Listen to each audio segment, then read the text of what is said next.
کی دولت نصیب فرما۔ نیز جوڑے کے والدین پر، اس کے عزیزوں و اقارب پر، تمام براتیوں پر، میری ماؤں بہن و بچوں پر، یا اللہ سب پر اپنا خاص فضل و کرم فرما، سب کی خالی جولیوں کو اپنی رحمت سے مالا مال فرما دے، تمام کا سفر بے خطر فرما۔ یا الہ العالمین، یہاں بھی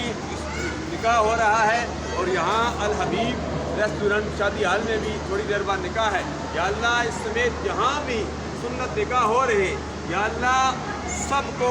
سنت مصطفیٰ صلی اللہ علیہ وسلم کے مطابق اتحاد اتفاق کی دولت نصیب فرما، نظر بد سے محفوظ و معمول فرما، ان سب کا سفر بے خطر فرما، اپنی پہچان نصیب فرما، اس ملک و ملت کی حفاظت فرما۔ یا الہ العالمین، ملک پاکستان میں نظام مصطفیٰ صلی اللہ علیہ وسلم کا نفاذ فرما، جن گھروں میں اتفاقیاں ہیں اتحاد اتفاق میں تبدیل فرما دے، ہمارے اندر ہر قسم کی پیدا ہونے والی غلط فہمیوں کو دور فرما کر ہمارے رشتوں کو مضبوط بنا دے، ہم سب مسلمانوں کو ایک بنا دے، نیک بنا دے، ہمارا قبلہ اول بیت المقدس کو آزاد فرما دے، یا الہ العالمین عالم اسلام کا بول بالا فرما دے، سب مسلمانوں کو اتحاد اتفاق کی دولت نصیب فرما۔ بالخصوص پھر تیری بارگاہ میں عرض کرتے ہیں، نیا جوڑے کا مستقبل تابناک بنا دے، ان کے والدین پر مہربانیاں فرما۔ ربنا تقبل منا انک انت السمیع العلیم وتب علینا انک انت التواب الرحیم۔ اللہم ربک لا آتیتنی من الملک وعلمتنی من تاویل الاحادیث فاطر السماوات والارض انت ولی